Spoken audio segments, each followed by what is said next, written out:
Dia bilang salah satu solusi untuk menanggulangi masalah stunting adalah tambah gizi.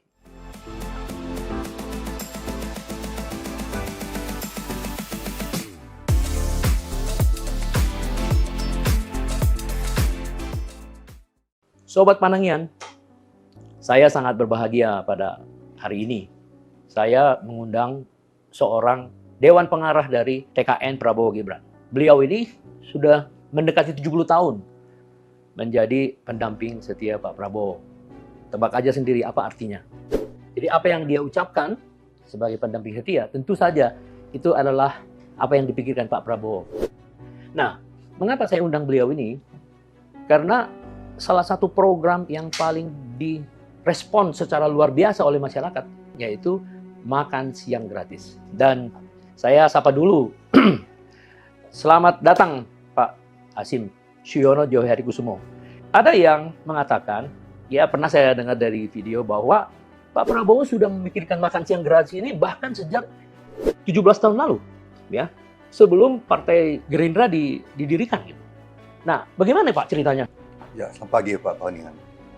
Itu betul. Ya.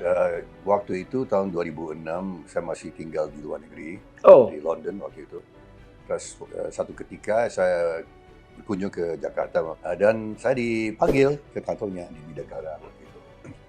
Dan saya kaget karena yang dia mau bicarakan itu mengenai manfaat susu untuk menanggulangi masalah yang saya baru tahu namanya, itu stunting. Stunting. Ya. So dia jelaskan stunting, ini sangat berbahaya kondisinya, karena ini berdampak pada waktu itu 30% anak-anak Indonesia. Kita bisa bayangkan, ini anak-anak stunting kan IQ-nya 70-72. Iya. Kita yang biasa kan 105, 105 ya. Tapi ini 70. Dan ini, so dia jelaskan ke saya, ini berbahaya sekali. Kalau anak-anak kita baru jadi anak, nanti 10 tahun, 15 tahun lagi, mereka mau melamar jadi PNS, atau mungkin mau melamar jadi polisi, atau bahkan guru, kan pasti ketolak. Nah, waktu itu dia jelaskan, dia waktu itu ketua umum HKTI. HKTI, ya. Himpunan Kerukunan Tani Indonesia, baru 2 tahun waktu itu. Dan di situ dia banyak ketemu ahli-ahli gizi. Dan dia bilang salah satu solusi untuk menanggulangi masalah stunting adalah tambah gizi. Dan tambah gizi berupa apa? Ya. Susu. Nah, susu, bisa kacang hijau, bisa ikan, bisa daging, daging sapi, kan itu kan sumber protein. Protein. Ya. Jadi dia ingin memenuhi gizi anak-anak Indonesia, kurang lebih gitu ya. Tahun 2006. 2006. Ya. Lalu 2009 didirikan? Ya, kita didirikan partai Gerindra 2008. Ya, 2008 ya. Terus kita ikut pemilu. Ya, salah satu program kita adalah namanya Revolusi Putih. Ya, pada waktu itu. Dan kita bikin video. Kita bikin film namanya Harimau Lapar. Itu ibarat Indonesia itu negara harimau, tapi lapar. Nah, kemudian banyak orang bertanya, kira-kira sasaran dari makan siang gratis ini untuk siapa? Sasarannya adalah satu kan menanggulangi stunting. Targetnya itu pada sekitar... targetnya begini, tidak cukup dengan anak sekolah, kan yang masalah kan yang itu harus yang waktu mereka lahir balita juga 1000 hari pertama itu mempengaruhi otak. Pertumbuhan otak, sehingga waktu itu suruh meluas dari 44 juta anak jadi 74 juta anak, jadi 78 juta anak, diperluas lagi. Betul. Setiap tahun lahir 50.000 anak cacat setiap tahun. Kalau kita mau menanggulangi, harus dikasih pada saat mereka hamil. Maka timbul ide, sekarang 82,9 juta orang akan dapat makanan gratis. Menurut data pemerintah kita saat ini, 41% anak sekolah masuk sekolah setiap pagi tidak makan. Tidak makan sarapan pagi, berarti belum makan. Selama berapa jam di sekolah, gimana? Kita bisa bayangkan.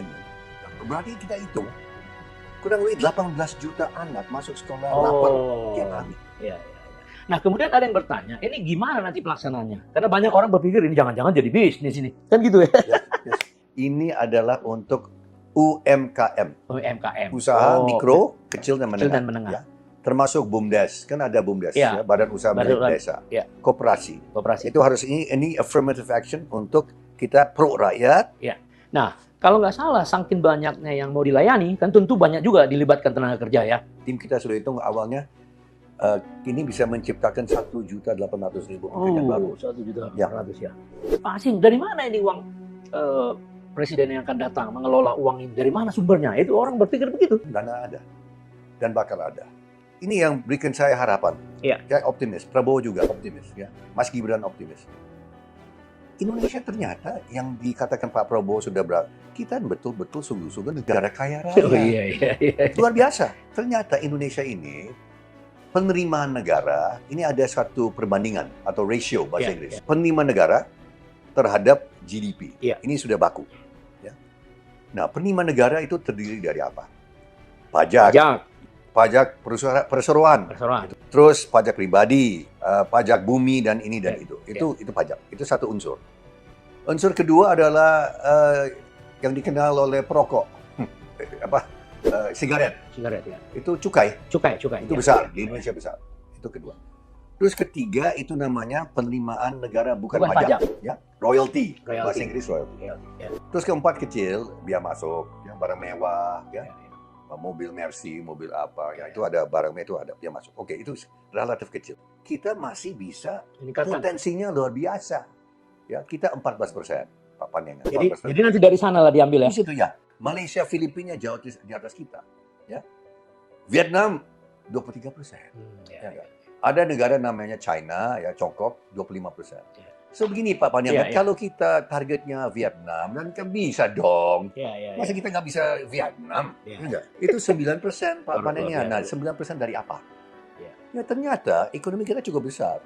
Tahun ini menurut Bank Dunia, mereka ramalkan PDB kita itu kurang lebih 22.000 triliun. Ya dengan asumsi ekonomi kita laju pertumbuhannya 5%.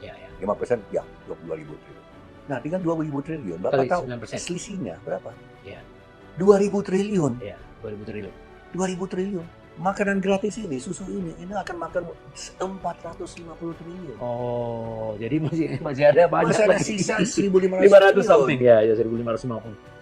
Ya, bisa Indonesia kaya raya. Iya. Kita betul-betul kaya raya. Iya. Sobat Panangian, sudah dijelaskan tadi ya. Apa persoalan Indonesia dan mengapa program makan siang gratis ini sudah dipikirkan 17 tahun lalu menjadi kenyataan. Dan solusinya sudah dijelaskan, solusi keuangannya sudah jelas sangat detail. Kita sangat bergembira dan bahagia apabila nanti pasangan 02 ini akan menjadi pemimpin Indonesia. Semua yang dijelaskan oleh Pak Hasim secara detail itu adalah kebenaran. Dan Pak Hasim menurut saya adalah orang yang terpercaya, juga Pak Prabowo. Alhamdulillah. Alhamdulillah, saya kira terima kasih.